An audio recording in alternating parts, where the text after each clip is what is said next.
Boa tarde, novamente, sejam bem-vindos. Eu sou o Rafael de Sá. Hoje estou com essa enorme responsabilidade e uma alegria muito grande de acompanhar duas pessoas incríveis aqui da nossa cidade, numa conversa sobre subalternidades juvenil, narrativas do ser. Hoje comigo está a Kelly Frozar. Pronunciei certo, Kelly?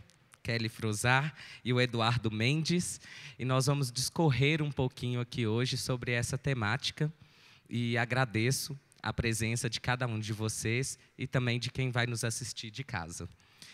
Para a gente iniciar a nossa conversa aqui, eu gostaria, nesse primeiro momento, que vocês se apresentassem para a gente e falassem um pouquinho de quem é vocês, um pouquinho de cada um de vocês. Pode ser?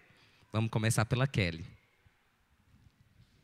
Boa tarde, gente. Aos meus amigos que estão aqui, aos que eu não conheço, que estão nessa tarde, dispersando um pouquinho do tempo de vocês para a gente falar sobre esse assunto tão importante, subalternidades no geral e da nossa juventude, né? Meu nome é Kelly, eu sou funcionária pública aqui em Itabira, eu sou da Humanas, acho que uns 10 anos que eu estou aqui, não sei fazer essa conta. E faço parte da rede municipal, sou professora de História, hoje sou coordenadora da UAB aqui no município. E estou numa fase difícil, defendendo meu mestrado daqui a 60 dias, se Deus permitir. E o meu mestrado é exatamente nessa área. Eu estudo a juventude queer aqui de Itabira e os atravessamentos dessas histórias durante as trajetórias escolares e como eles se constituíram dentro e fora da escola. E estou aqui hoje muito feliz com o convite da FLI. Obrigada. Boa tarde a todos. Boa tarde, Kelly, Rafael. Eu sou o Eduardo, eu sou professor aqui da UNA, daqui de Itabira. Sou natural daqui, vim daqui, cresci aqui, né? E fui em outras cidades de Minas para poder conseguir essa minha formação. Já estou aqui em Itabira há mais ou menos 2 anos, atualmente funcionário público também, atendendo aqui na atenção básica, né, em caráter de vários tipos de plantões, e auxiliando cada vez mais essa juventude que chega até a gente pela atenção básica e através de conselhos e práticas de assistência social. Então, é um prazer estar aqui com vocês para poder compartilhar um pouquinho da minha história aqui.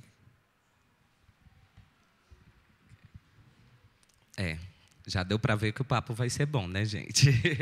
Muito obrigado por terem aceito o convite. E para todos vocês, o FLI Itabira, esse ano é o ano 2 do Festival Literário Internacional da cidade de Itabira. Então, para quem ainda não sabe da programação e não está acompanhando a programação, nos @FLI Itabira e no fliitabira.com.br, vocês conseguem também ter toda a programação lá. Bom, e para iniciar a nossa conversa, né, com esse tema que ainda parece desconhecido ou complexo para muita gente, eu gostaria que a gente começasse a falar um pouquinho sobre as subalternidades juvenis do tempo atual. Assim. O que vocês têm a me dizer dentro dessas narrativas do ser, para mim e para todos os nossos convidados. Podemos começar com a Kelly? No recorte de gênero, eu estou na frente, tá? Sou mais subalternizado que você. Gente, primeiro, esse título, quando a gente sugeriu, né, é bom a gente dizer que juventude, para quem se ateve lá à grafia que a gente colocou, juventude a gente colocou com um S, né, porque são muitas juventudes, exatamente pelas subalternizações que elas passam serem bastante diferentes entre si. O termo juventude que a gente vai trabalhar aqui é um termo bem mais amplo. Eu tenho que ser bastante humilde, que tem gente da linguística aqui, mas 2 representantes aqui da linguística. Mas a linguagem, ela, ao mesmo tempo que é potência de comunicação, né? Não é à toa que, quando uma criança nasce, a primeira coisa que a gente tende a querer ensinar é a linguagem, para que ela tenha acesso ao mundo, é o que nos dá acesso, né? Não só a nós mesmos, mas também aos outros. A linguagem, ela também, além de potência, ela é restrição. Então, quando eu falo uma palavra, ela está carregada de bastante significados amplos, mas eu também restringo alguns significados que nela não cabem. Então, a palavra juventude, ela pode ser entendida de várias maneiras. Por exemplo, nas políticas públicas no Brasil, a Lei 12.852, ela restringe uma idade específica, né, que vai dos 15 aos 29. Então, todas as políticas de juventude no Brasil, elas vão englobar essa faixa etária. Eu não sei aqui a idade de cada um, mas a maioria de nós não está mais nessa faixa etária, né? Alguns aqui sim, né, Vitor? E parece que os da frente aqui também. Não sei se errei. Então, está todo mundo bem, porque eu também pareço estar nela. Mas, então, por exemplo, né, no meu caso, eu estou agora finalizando o mestrado, se Deus quiser, indo para o doutorado, numa política pública em que tenha um incentivo, por exemplo, a bolsas para estudar fora, e for uma política pública de juventude, eu não entro. Então, é um recorte etário que ele é necessário para políticas públicas. Existem outros recortes, né? A OMS, por exemplo, coloca a segunda década de vida. Então, de 10 aos 20 anos seria a juventude. É um recorte bastante diferente desse. Existe no Brasil o recorte jurídico, né? Quando você tem de 12 a 17 anos, 364 dias, você é considerado adolescente, portanto, responde ao ECA como adolescente. Dos 18 para frente, você responderá como adulto. Ao mesmo tempo, com 19, você entra na política pública de juventude, não da adultez, né? Então, esse recorte que responde à faixa etária são recortes que eles precisam ser mais precisos exatamente pelas políticas públicas, o mundo jurídico. São vários recortes, a Unesco tem um, a ONU tem outro, enfim, né? Todos esses que eu citei. No caso da gente aqui, né, que somos das ciências humanas, ou quem está aqui das ciências sociais, é uma coisa mais ampla. É claro que a gente vai trabalhar também com uma faixa etária, mas não tão específica. Então, tem uma frase, né, que todos nós somos jovens ou velhos perante alguém. Eu sou velha perante o meu sobrinho e muito nova perante a minha avó, né? Sou jovem perante a minha avó. Mas nós, é claro, trabalhamos também com recorte. Então, quando a gente está falando de juventude, poucos aqui nessa sala estarão nessa juventude que a gente vai tratar aqui, né? Muitos já estão na adultez. Mas é um recorte mais flexível do que esses outros que eu acabei de citar aqui. Então, fazendo esse parêntese sobre a palavra juventude, agora vamos falar sobre a palavra subalternidade, né? Subalternidade a gente entende nas ciências humanas como algo que subalterniza o outro, né? Então, normalmente, tem alguns autores que trabalham com o entendimento binário da realidade. Binário no sentido de bicampeão, bipolar, dois, né? Então, existiriam dois polos, um espectro entre esses dois polos. Um dos polos estaria subalternizado em relação ao outro. Olá. Imagina, seja bem-vindo. Se eu falar aqui alguma coisa que for ruim, você não traduz. Então, nesse caso, a gente está trabalhando com alguns recortes, né? Existem nas ciências humanas e sociais uma coisa chamada marcadores sociais. Tem vários marcadores, marcadores de gênero, marcadores de classe, marcadores de raça, marcadores de território, que marcam as diferenças. E esses marcadores eles estão em polos opostos. Então, por exemplo, as sociedades ocidentais colocam de um lado... Eu queria ter outra terceira mão, mas não tem. Então, o microfone... Precisa não, é uma brincadeira. O microfone vai ser... Precisa não, o microfone vai ser esse daqui.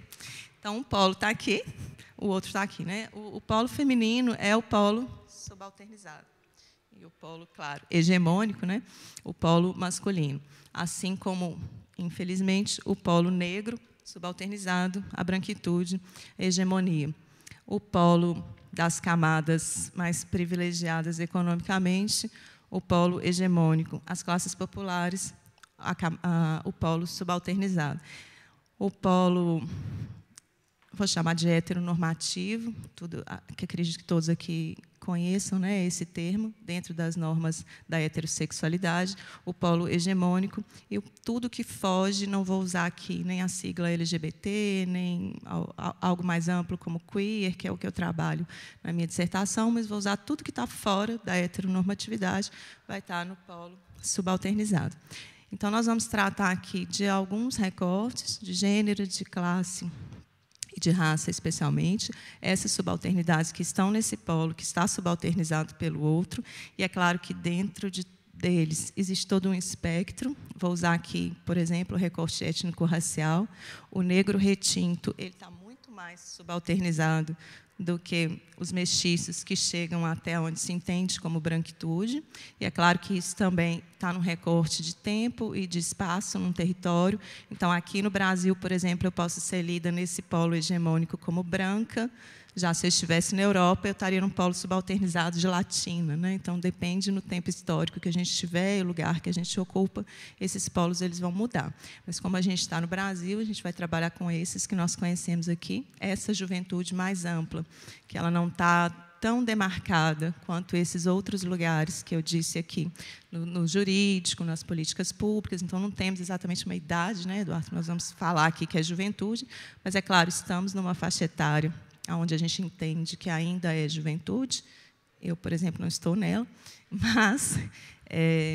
e de subalternidades falaremos... Tem outras subalternidades, mas falaremos especificamente de gênero, raça e classe, nessa ideia do mundo binário, onde um lado é o lado hegemônico e o outro lado sofre normalmente opressão da hegemonia e está no polo subalternizado. Quando a gente entende esses dois polos, é importante a gente entender também essas relações de poder que vai acontecendo na sociedade, né? Sempre existe aqueles que devem, vamos dizer assim, aqueles que pensam e aqueles que fazem, né? É uma relação de eu penso e você faz, né?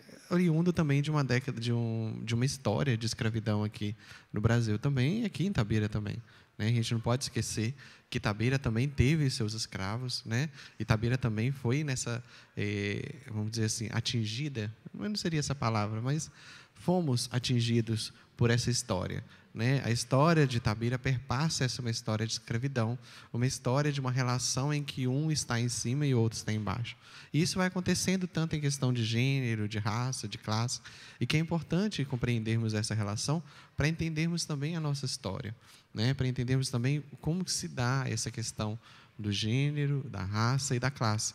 Coisas que, às vezes, a gente coloca todo mundo no mesmo papel, né? Todo mundo na mesma caixinha. Ah, somos todos seres humanos. Não, quando você coloca tudo isso, você tira das pessoas aquelas identidades delas, as identidades que ela tem e as formas de relação que ela se faz com a sociedade e que a sociedade se faz com ela. É muito diferente de quando, por exemplo, eu, enquanto uma pessoa dentro da sociedade queer, mas também, ao mesmo tempo, diferente numa sociedade, não vou dizer assim, não, estou numa branquitude, não estou numa negritude, eu vou entendendo quais as minhas questões e onde eu vou me posicionando, né? Onde eu consigo perceber e até onde me cabe e até onde não me cabe, né? Então, quando a gente vai chamando dessa interseccionalidade, é de perceber que o homem não se faz numa determinada identidade por si só, né? Ela vai se passando por várias fases. Vou deixar a interseccionalidade aí para a gente conversar um pouquinho. Nossa, uma aula, gente. Amei. Amei ser convidado para estar aqui hoje. E vocês falaram uma coisa que me ficou aqui. O Eduardo falou da história escravista de Itabira, né? E como que a gente, colocado dentro desse território, muitas vezes não conhece toda essa história porque ela foi invisibilizada, né? Há uma força agindo para um apagamento dessas histórias e um apagamento dessa identidade, né? Então, isso é algo que eu imagino que hoje, 2022, né, o ano que a gente está, itabiranos já conseguem perceber, ou precisam perceber, que existe isso, esse apagamento da identidade de toda uma história que construiu e constrói a cidade que a gente está, né? Então, você me falou isso, eu fiquei percebendo o quanto que isso é tão presente no nosso cotidiano. Claro, por favor. Essa história, com certeza, é uma história de invisibilização e apagamento em todo o território nacional, né? Creio que em Itabira também, mais marcadamente por uma outra situação. Tem um capítulo na minha dissertação que quem aí já escreveu em algum momento, um TCC, alguma coisa, sabe que a gente tem que contextualizar o território que a gente está trabalhando, né, onde a pesquisa acontece. Então, para a contextualização do território de Itabira, existe um capítulo que ele fala sobre a sociedade mineradora aqui. Então, além dessa questão escravista que o Eduardo colocou, né, uma outra subalternização que a gente estava falando sobre, que é a subalternização de gênero, ela aqui acontece também marcadamente na sociedade mineradora, né? Os verdinhos da Vale normalmente são homens, é uma masculinidade bastante marcada pela heteronormatividade que a gente falou aqui antes, né? Então, é o homem minerador, é o homem fardado, é o homem de botas, é o homem forte, né? Exatamente. E entra no recorte de classe, que a gente também falou aqui, dos polos opostos, né? Dessa bipolaridade das camadas populares. O sonho da camada popular itabirana é pertencer à Vale também pelo marcador de classe, né? E que, às vezes, ele não passa pelo econômico, passa por um outro simbolismo, né? Ele não é só eu estou ganhando bem na Vale, mas eu faço parte de uma camada social que é para além da econômica, dentro dessa polaridade que a gente trabalhou aqui. Então, eu acho que aqui tem essa marcação específica, além da escravista, também da sociedade mineradora. Muito bem colocado, Kelly, muito bem colocado. E para a gente continuar aqui o nosso bate-papo, eu queria que pudéssemos dar foco à questão do gênero, dentro dessa subalternização, e que a gente pudesse ficar à vontade, tá? Vocês podem interromper qualquer hora, aqui a mesa é nossa. E aí, para a gente focar nessa subalternização com foco no gênero. Você consegue falar para a gente um pouquinho, Kelly? Vou deixar o gênero para você falar e vou falar da interseccionalidade, posso? Então, tá bom. O Eduardo citou esse conceito aqui. É importante, antes da gente entrar nesses recortes específicos, a gente falar, porque a gente, quando está na academia, a gente acaba acreditando que os conceitos todos são bastante populares e estão rodando no senso comum, né, Eduardo? Então, para a gente explicar aqui, caso alguém não esteja dentro desse entendimento, nós estamos trabalhando aqui, como a gente falou, né, com o polo hegemônico versus o polo subalterno. Por isso, a gente colocou juventudes subalternizadas. Obviamente, isso na adultez também existe, na infância também existe, né, em outras camadas de faixa etária também, embora a gente esteja trabalhando especificamente com a juventude. Porém, eles não são separados. Então, quando o Rafa fala, vamos começar por gênero, daqui a pouco a gente vai falar de classe e daqui a pouco do recorte étnico-racial, a gente tem que entender que eles não estão separados. Então, o conceito de interseccionalidade é exatamente onde essas vias elas se cruzam. Então, se eu sou uma mulher, eu estou no recorte de gênero, no polo de subalternidade em relação ao homem. Mas, se eu sou uma mulher negra, cruza dois caminhos, tanto a subalternidade do polo homem-mulher, quanto também o polo do branco-preto, né? E eles vão se interseccionar e vão pesar mais ainda na minha subalternização. Se eu sou uma mulher que também estou no polo de subalternidade, sou uma mulher lésbica, estou fora da heteronormatividade, eu sou uma mulher negra e lésbica, portanto, com a subalternização ainda mais abaixo. Se eu sou uma mulher trans, eu não estou na cis-heteronormatividade, eu estou ainda mais abaixo. Se eu sou uma mulher trans negra e pobre, aí realmente, se eu estiver no governo Bolsonaro, eu tenho que fugir do país. E a gente vai falar aqui de política, né? Claro, daqui a pouco, né? Então, a interseccionalidade é esse conceito da gente entender que a gente se constitui por todas essas categorias sociais que a gente falou aqui, todos esses marcadores, e que todos eles estão sobrepostos, né? Nós não somos só mulher, nós não somos só brancas, nós não somos só pobres ou ricas. e também outros recortes que a gente não vai trabalhar aqui, né? Então, por exemplo, a juventude do centro, ela é diferente da juventude da periferia. A juventude interiorana é diferente da juventude metropolitana. A juventude neopentecostal é diferente da juventude agnóstica, assim como nós também adultos temos todas essas diferenças, né? Em recorte de território, em recorte religioso, em outros recortes que nós não trabalharemos aqui. Então, a interseccionalidade, quando nós falarmos aqui sobre isso, é o peso de todas essas subalternidades, ou de todas as hegemonias, né? Porque tem o maravilhoso homem branco, rico, hétero. Então, é também uma interseccionalidade, mas ela não está na subalternidade, ela está na interseccionalidade hegemônica. Se tem algum desse aqui, por favor, levante e vá embora, nesse momento. Mentira, gente, mas tem muitos homens brancos héteros aqui. Parabéns para vocês.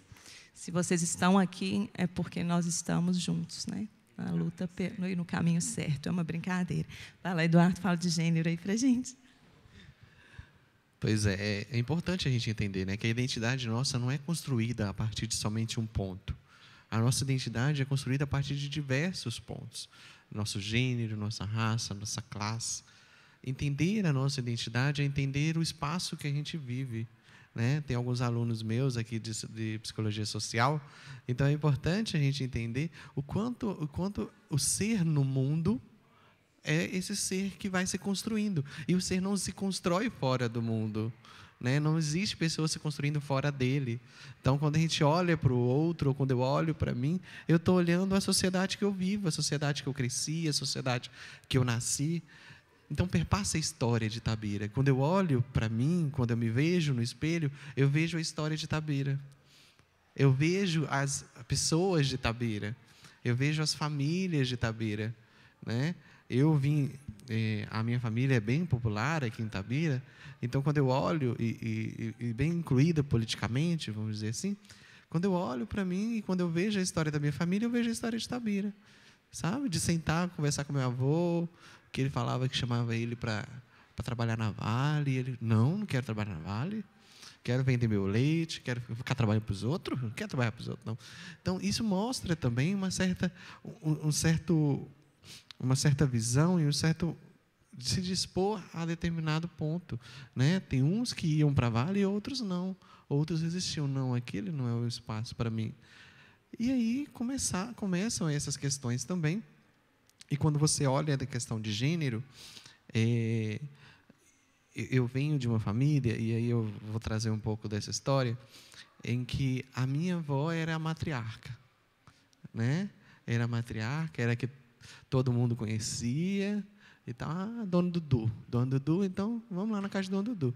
Era que provia, era que foi vereadora. Então, ela que provia as coisas. Então, quando eu olho para minha avó, essa que fez uma luta em que buscava cada vez mais um lado político e de entender que as pessoas devem ser valorizadas, independente do que são, e de olhar para esse recorte da classe, né? É um olhar diferente de quando eu vejo também as outras famílias, né? Mas, ao mesmo tempo, era o meu avô que era o provedor da casa. Também tinha esse ponto. Né? Era quem provia, inicialmente, né? Se constituiu nesse provimento da casa. Então, quando a gente fala, né, dessas identidades, a gente tem que entender que essas identidades também vão se dando culturalmente. Né? Eu olho para a mulher e aí eu já penso, né? Não, ela pode ficar dentro de casa cuidando dos filhos. Ela existe um papel, né? Vamos dizer assim, é o papel da mulher fazer isso. Isso foi construído culturalmente, né? Ninguém nasceu e falou assim, não, agora você vai fazer isso aqui. Não, né? Já é uma coisa cultural. E quando a gente já insere no mundo, o mundo não vai mudar porque a gente se inseriu nele, né? O mundo não vai mudar, agora nasceu a Kelly, agora mulher não pode mais fazer algumas coisas. Mulher tem que fazer isso aqui, não pode fazer isso. Não, a gente já se insere em uma cultura já tá, vamos dizer assim, dada. E aí vai se dando nessa relação em que nós vamos nos dando com o mundo, né? De como de como nesses tempos, né, essas lutas, tanto nessa luta feminista, em de se olhar e de se ver a mulher num ponto em que é necessário ter direitos resguardados e ter esses direitos iguais, né?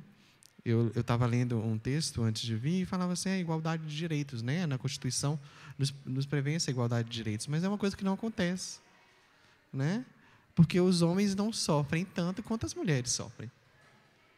Então, cadê a igualdade de direitos, né? Cadê essas políticas sendo implantadas para esses recortes?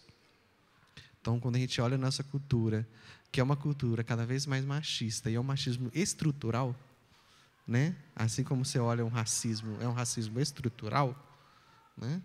E de colocar uma subalternidade. O papel do homem e o papel da mulher. E quem se comanda são os homens, né? Eu lembro que quando eu falava assim, é engraçado, porque quando a gente fala, por exemplo, da profissão da medicina, a gente sempre fala o médico. E quando a gente fala da enfermagem, a gente sempre fala a enfermeira.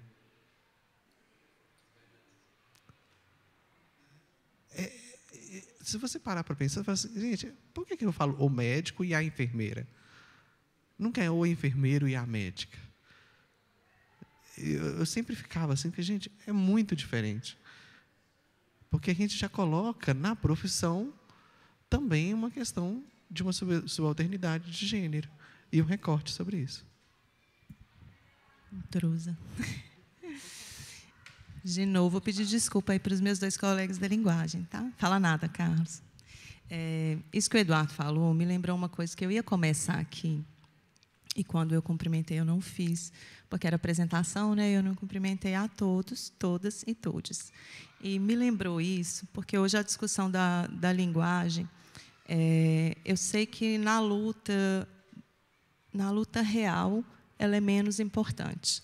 Porém, a linguagem é bastante simbólica. Isso que o Eduardo está falando faz parte de uma discussão que está nas ciências humanas e nas ciências sociais hoje, que é o masculino genérico no português. Meus colegas aí entenderam, para quem não faz parte da linguagem, né? Se eu falasse aqui hi everyone em inglês, eu não estou generificando o everyone, ou seja, eu não coloco gênero nessa palavra. Quando eu falo boa tarde a todos, eu generifico. Eu coloco o gênero masculino de forma genérica, né? Quem trata disso tem sempre uma analogia que eu acho interessante, que é: eu estou atravessando uma rua. Eu, minha mãe, minha avó, minha tia, minha sobrinha, minhas amigas e mais algumas mulheres. E um cachorro atravessa junto conosco. No português, eles atravessaram a rua.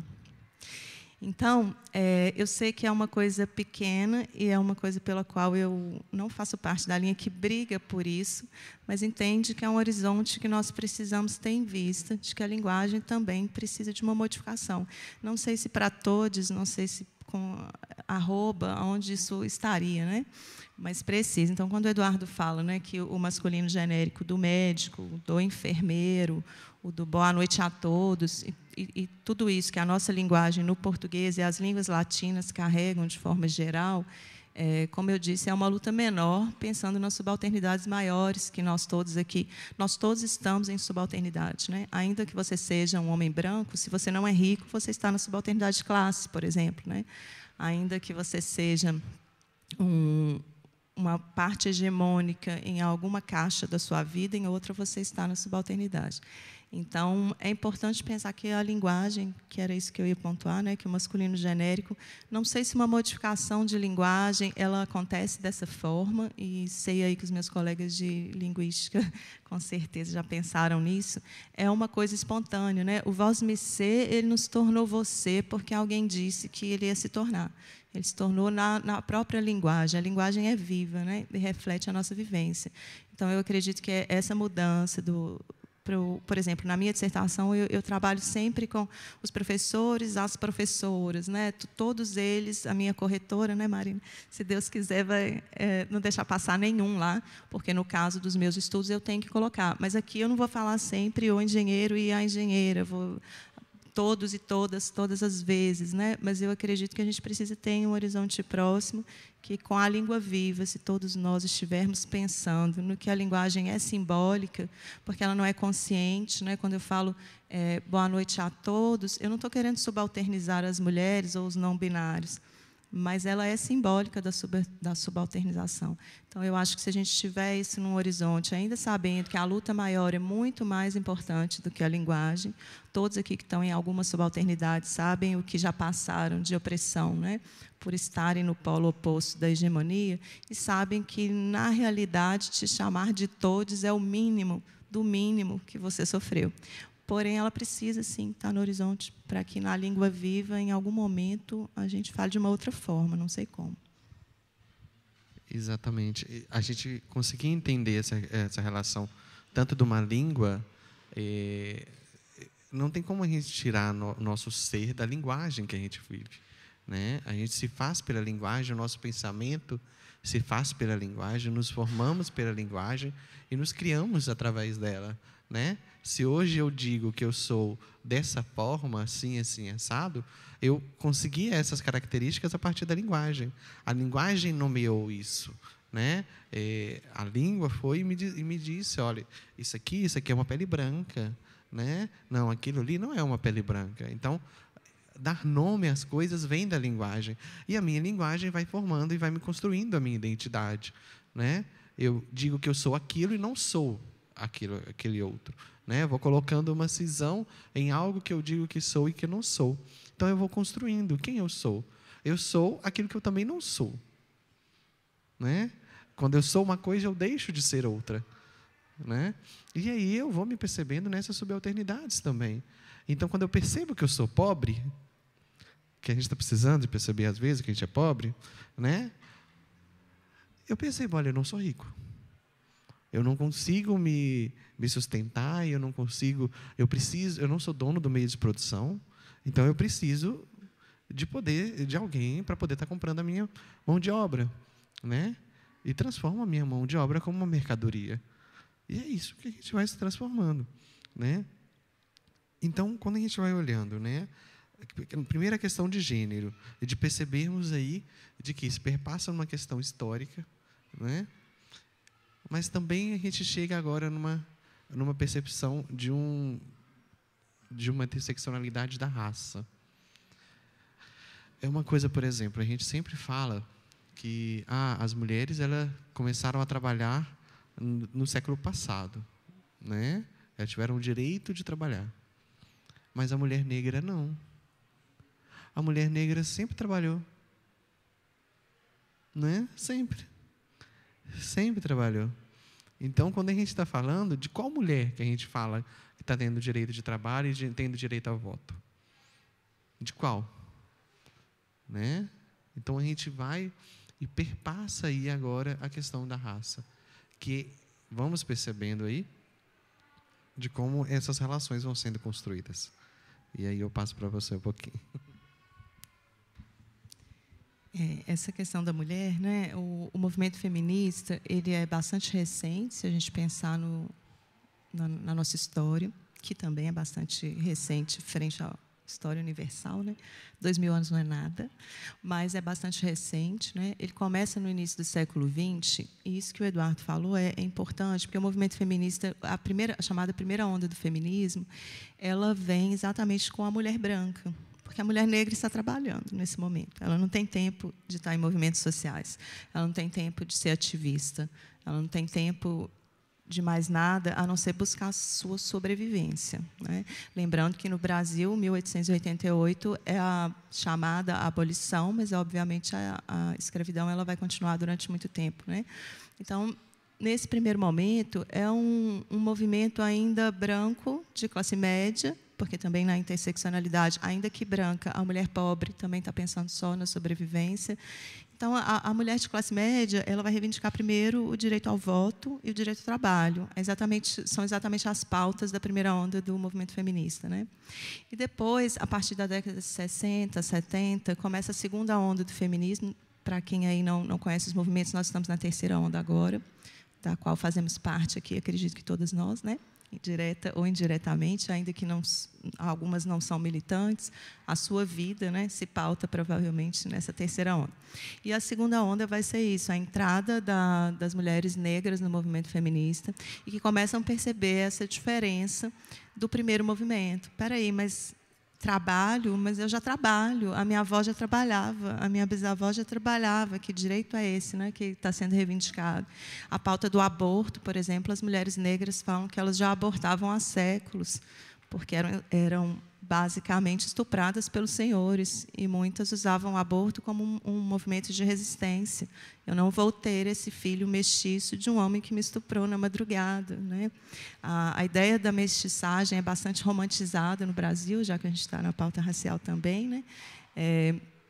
Tem um livro muito conhecido, que muitos aqui eu sei que conhecem, que é o Casa Grande Senzala, do Gilberto Freire, que é um historiador maravilhoso, porém, ele romantiza bastante as relações étnico-raciais e diz que no Brasil existe um racismo mais leve, mais brando, e que a prova disso seria a nossa mestiçagem. Nosso inominável presidente usa bastante isso, embora eu tenha absoluta certeza que ele nunca ouviu falar em Gilberto Freire, claro. Mas repete isso, né? De que a prova de que nós não somos racistas é que nós somos mestiços. Porém, a história já retificou isso há muito tempo e a maioria da nossa mestiçagem ancestral é fruto de estupros. E o aborto, então, é um movimento de resistência, e quando a primeira onda ela reivindica também o aborto, a segunda onda fala isso. Nós já abortávamos como resistência, vocês estão pedindo para abortar num direito totalmente diferente do que a gente fazia. E vão pontuando, então, na segunda onda, várias outras coisas. E hoje a terceira onda é um feminismo interseccional, como nós já falamos aqui desse conceito, né, da interseccionalidade. Então, é um movimento onde considera essas interseccionalidades. Um movimento que tem que, além de pensar na mulher branca, pensar na mulher preta. Além de pensar na mulher de classe média, pensar na mulher pobre. Nós lembramos que, muito recentemente, como eu falei aqui, não sei se todos estão na juventude, a maioria de nós já estamos na adultez, né? Aqui na frente falaram que não estão mais, nem parece. Mas, lembrando aqui, para nós que já estamos na adultez, a pauta, por exemplo, da PEC das empregadas domésticas. Nós somos obrigados a assistir mulheres brancas fazendo vídeos que estão ainda, graças a Deus, rodando na internet para nós não esquecermos nem a pauta nem quem são elas, falando que era um absurdo que ela tivesse que assinar a carteira de uma empregada doméstica. Mulheres que tinham campo de golfe no seu condomínio, falando que aquilo era um absurdo. Então, é muito recente, né, essa ideia de que a mulher preta precisa ser pensada num marcador social diferente da mulher branca. Então, lembrando aí, então, essa primeira onda é essa, a segunda onde entram as mulheres negras, e a terceira é esse feminismo interseccional, em que ele tenta trabalhar com os recortes de território. A mulher interiorana é diferente da mulher metropolitana, a mulher negra é diferente da mulher branca, a mulher hétero diferente da mulher que está fora da heteronormatividade, as mulheres cis, que, inclusive, existe um feminismo bastante radical que não reconhece as mulheres trans como mulheres, né? Ainda existe, mas ele não está nessa terceira onda do interseccional. Para quem não está entendendo aí, porque eu sei que tem muitas linguagens que são específicas, né, do movimento, cis sou eu, uma mulher que nasci com vagina e me reconheço nessa identidade. E trans é a pessoa que não se reconheceu na identidade na qual nasceu, né? Então, essas mulheres, elas precisam ser tratadas com essas interseccionalidades, como eu fiz aqui uma imagem, né, de ruas que se cruzam, elas precisam ser tratadas nessas especificidades que hoje estão sendo tratadas. Assim como o movimento étnico-racial hoje também reconhece que o negro retinto, sim, ele está numa subalternidade maior do que os negros que não apresentam, são chamados, né, pelo movimento de negros de pele clara. Embora, claro, eles não são brancos, embora, claro, são reconhecidos como negros e também passam pela subalternidade, né? Mas é isso, estou falando muito. Vai, Rafael. quando a gente fala, né, e aí a gente pode retomar o tema nosso, de tudo que a gente está falando dessas subalternidades, é importante a gente entender de como essa juventude vai se relacionando com essa subalternidade. Diferente, muitas vezes, das juventudes anteriores de outras décadas, né?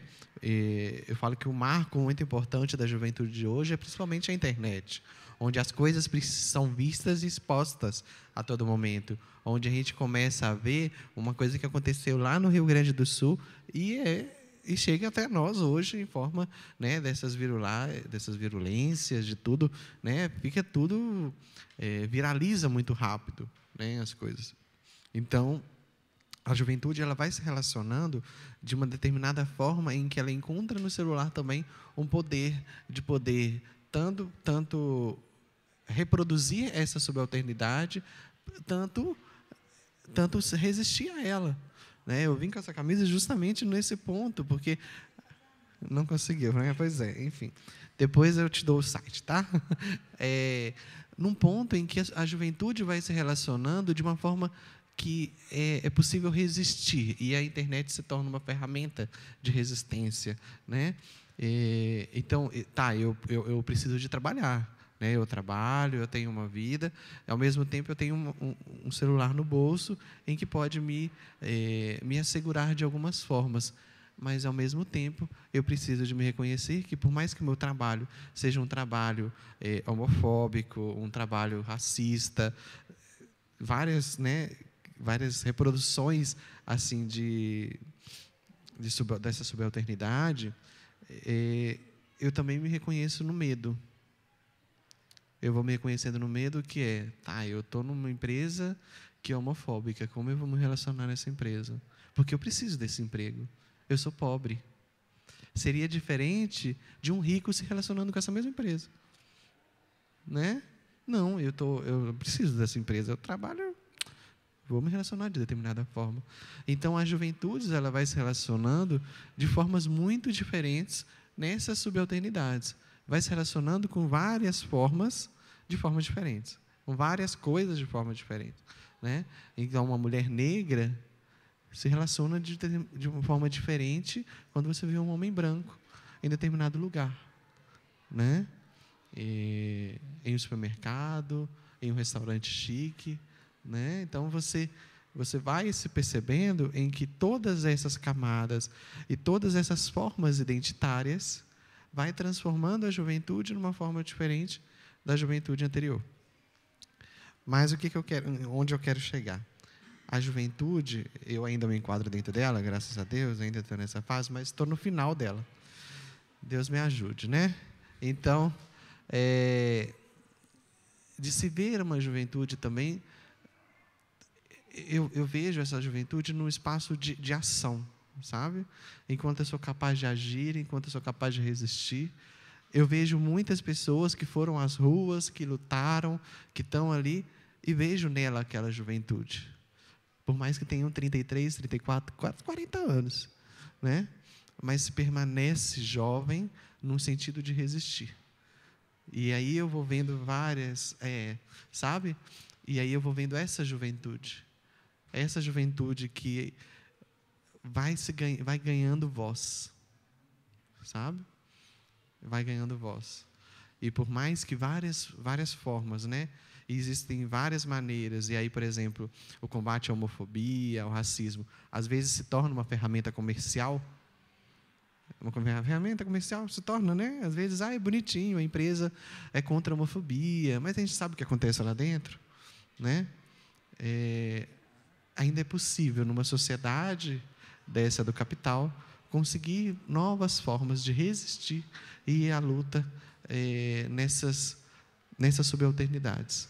E a juventude tem um papel essencial nesse ponto.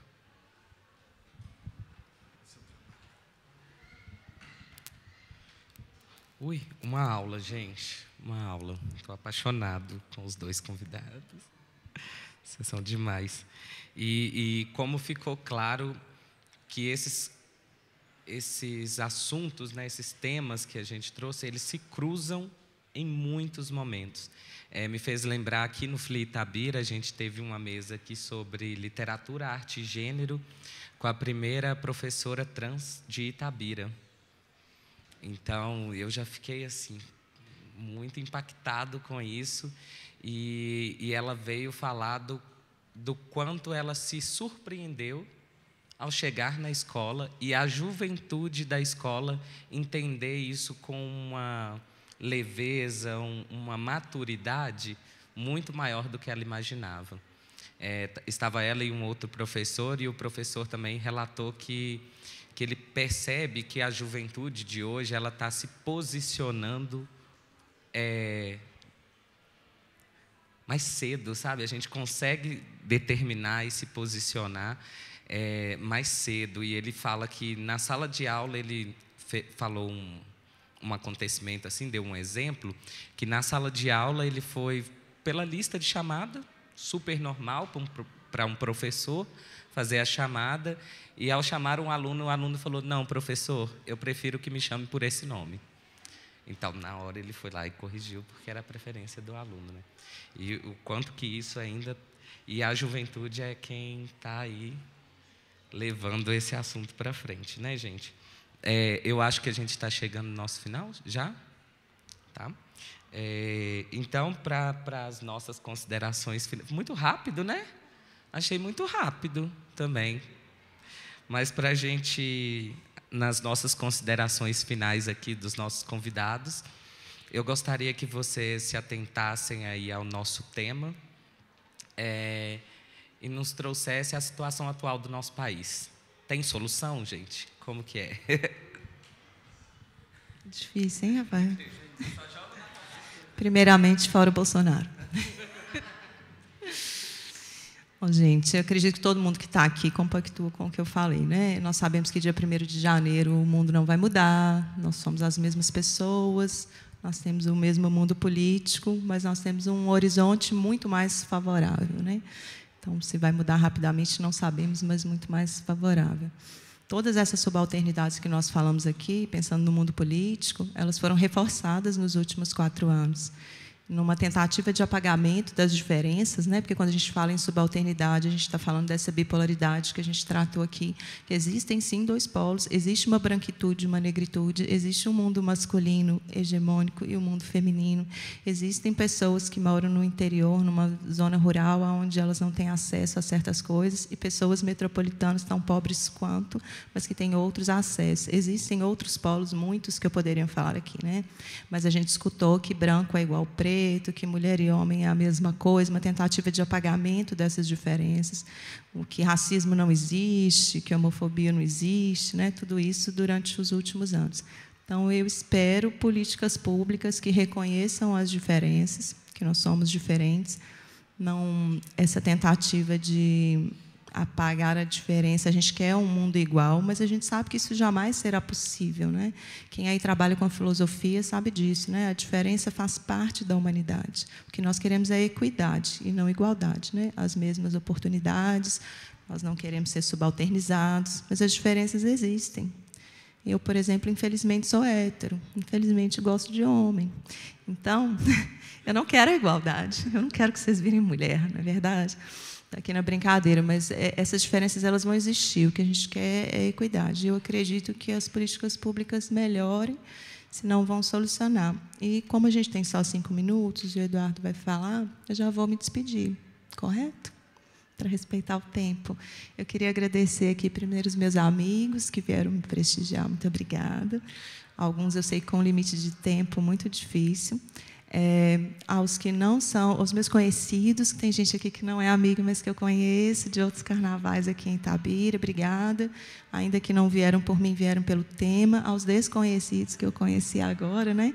E que estão aqui hoje, nessa tarde, despendendo 1 hora para a gente falar de juventude e subalternidade, para a gente falar do futuro.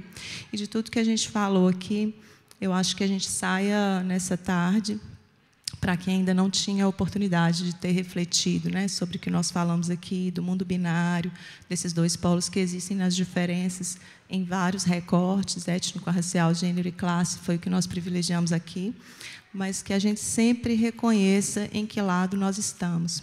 porque todos estamos dos dois lados. Em alguns momentos, nós estamos no polo hegemônico, e que, quando estivermos nele, que a gente reconheça que a gente jamais pode oprimir o outro polo, e quando nós estivermos no outro, que nós formos os subalternizados, que a gente entenda que nós somos potência, e que nós podemos resistir, que nós devemos resistir, que é isso que nós faremos daqui para frente de uma forma, nós sempre fizemos, mas daqui para frente de uma forma um pouco mais leve do que nos últimos 4 anos. Então, sabendo onde estamos, não oprimir quando formos hegemônicos e lutarmos quando tivermos na subalternidade. Obrigada.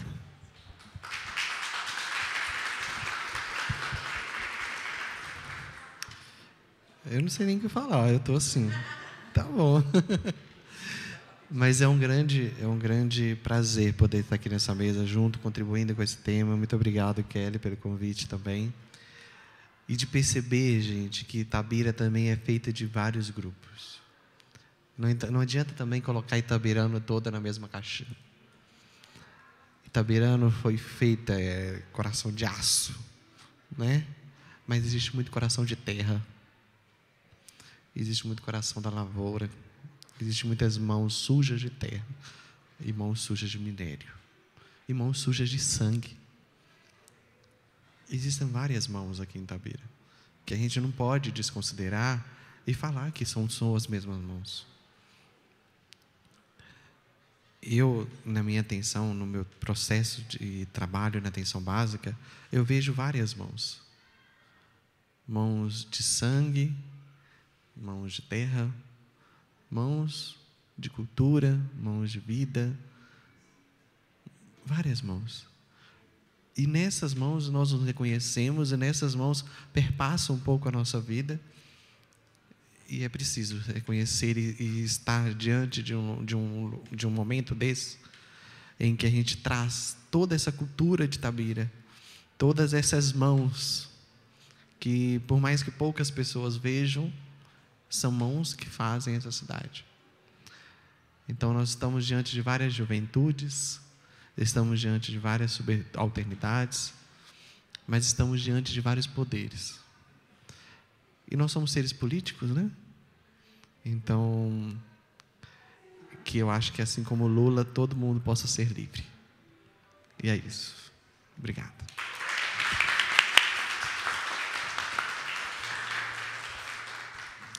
E eu gostaria de agradecer a todas, todes e todos presentes. Agradecer a Kelly, ao Eduardo, muito obrigado por compartilhar. Agradecer ao nosso grande amigo, que está dando acessibilidade também para quem está aí em casa.